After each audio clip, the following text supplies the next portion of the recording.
Mr. Speaker, I rise today flabbergasted by the news that has just been made public. The government has finally revealed its true deficit number. Remember, this finance minister, this outgoing and now former finance minister, told the world that she was putting in place guardrails to limit the damage that her deficits could do. Her deficit plan was $40 billion, a mind-bogglingly large number that was already contributing to rekindling inflation again. This $40 billion was too big. It was out of control as it was. But at least to her credit, she said no more than that. And she decided she would have a guardrail. We know a guardrail is meant to stop vehicles from flying off cliffs.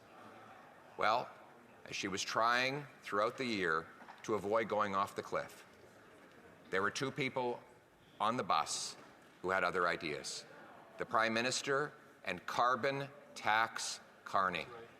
And the two of them went to the front of the bus, they grabbed the wheel, they pulled it sharply to the left, smashing into that guardrail, and she tried to resist. So they pulled even further to the left, and they stepped on the gas.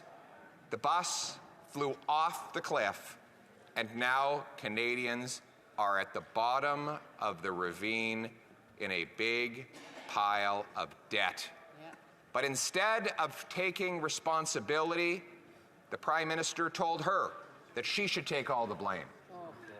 That when the ambulances and the police cruisers arrived and the fire department, that she take the blame for running the bus off the cliff, and that carbon tax Carney and the Prime Minister could innocently sit back, and that the Prime Minister could then put carbon tax Carney in charge of driving the next bus. The good old boys in the back room would protect themselves and make the finance minister, the then finance minister, take all the blame. Reminds you of the way they treated the former Attorney General, a brilliant and brave First Nations woman who refused to kowtow to corruption. It reminds us of the way they treated Jane Philpott and so many other brave women who have dared question this self-described feminist Prime Minister, some feminist indeed, throwing the bus off the cliff and throwing women under the bus. That is his real record. That his real record on finance, Mr. Speaker, is yet another $62 billion deficit. For context, outside of this government, there is no government in the history of Canada that has ever run a $62 billion deficit. Not even in the 90s when the Wall Street Journal said that we were a third world basket case, not even during the massive global economic crisis did the deficit come anywhere close to that. And here we are, with the global economy growing, with the American economy booming in stable times. This deficit is 100% at the feet of this irresponsible Prime Minister and his personal economic advisor, carbon tax Carney. That's right. Now, Carney says he doesn't even want the job of finance minister. He doesn't even want to try and drive the crashed out bus after he helped run it off the cliff. And they couldn't find anyone all day. In fact, no one will appear today even to defend this incredible disaster of a budget. Look at the consequences in human terms, Mr. Speaker. We have 1,400 homeless camps in Ontario, 35 homeless encampments in Halifax alone. We have 2 million people lined up at food banks. Scurvy is making a comeback. The government admits that 1 in 4 children are going to school hungry every single day. Unemployment is rising, and according to this budget, expected to exceed 7% by the end of next calendar year. The gap between per capita GDP in Canada and the US is now 30,000 in Canadian dollars, 30,000 it was equal 10 years ago. This is the worst gap since at least the Second World War, and some say the worst gap in a century. Canadian workers are only getting 55 cents of investment for every dollar an American worker gets. $500 billion Canadian investment dollars, which works out to almost a quarter of our economy, has left net to go to the United States, where it builds pipelines, factories, warehouses, pipelines, business centers, Canadian investment dollars paying American wages, while our workers go starving for investment and for salaries to pay their bills. When I travel across this country, I consistently meet two types of people. One, those who are a little better off and tell me that, and I'll be very blunt about this, that if I don't win, they will leave the country. And they are very numerous. Yes. But you know, I don't worry about them as much. You know who I worry about? The ones who can't leave. The ones who don't know, and if I can just use very blunt language, who tell me, I don't know what the hell I'm going to do. I have no idea how I'm going to pay my way. That's right. I met a waitress at a restaurant not long ago, and she came up to me and she grabbed me by the hand and she said, "You have to win." And I said, "Oh, thank you, I appreciate your support." She said, No, it wasn't a compliment. You have to win." And then she told me her story. She told me that she was working one full-time job and two part-time jobs just to pay her bills as a single woman in her late 50s. And she was tired of working all the time.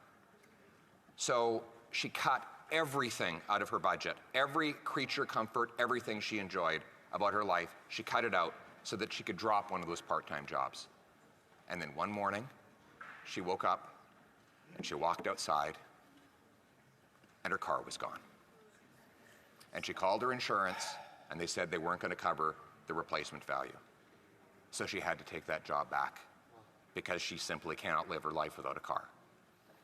Now you can bet your bottom dollar the guy who stole the car, he was probably out on bail. This was not his first job. That's right. Her taxes have gone up. Her heating bill has gone up. Her wages have not gone up. She's scared to go out in the streets in places where they didn't even lock the door not long ago. These are the people we're fighting for. These silly games over here, they're very entertaining. The soap opera that everyone's seized with today, that's all fine.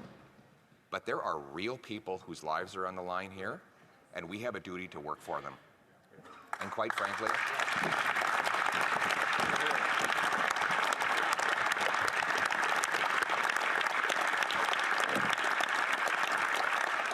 this woman doesn't see me as any, or any of us as any kind of savior. They see us all as a last hope. In fact, she doesn't want to be saved.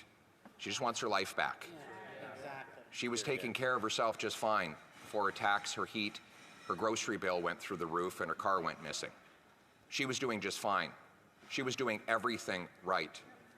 Met another guy at the La Brat Brewery a few days ago, and you can watch the video of me talking with him. He walked up to me and he said, "I have 3 jobs and I can't make it. We're renting. We have no hope. We've given up on ever owning a home. We're renting. We can barely make it." And he said to me, "I feel ashamed when I talk to my kids because they ask me why I'm never around and why we can never have a house. And I feel like a failure." But he didn't fail. He has been failed. That's right. He has been robbed of the promise of Canada. It was a very simple promise, that if you worked hard, you got a good life. Now, it wasn't fancy or extravagant, but you got a house with a yard where you could have kids playing safely, and you could have a nice dog that you could afford to feed along with the kids, and your kids could play safely in the streets. That was the promise. Now, politicians break promises all the time. But you know what was bad about this promise? This promise didn't belong to this Prime Minister. It wasn't his promise to break. It belonged to all of us. And our purpose is to bring home that promise for that young man, that young father, and that older female worker, so that they can once again take back control of their lives, live in a safe country where their hard work earns them a good wage, where the rent and their food is affordable, and where, when they go to bed at night, They know that they will be safe throughout their sleep and that they will have their car in their driveway in the morning. A country where people are proud again to fly the flag, where they know the government is a servant and not a master, where they understand that every day the Commons, this place, works for the common people, not for the ego of one man desperate to cling on to his job. We must remember that we are servants in this place. We have a job to do on behalf of the people who sent us here. Our personal dramas are not important. The dramas that should seize all of our concern and imagination are the daily dramas of the working women and men that build this country. We are in it for them. We're going to give them back control of their lives in the freest country on earth, Canada. Let's bring it home.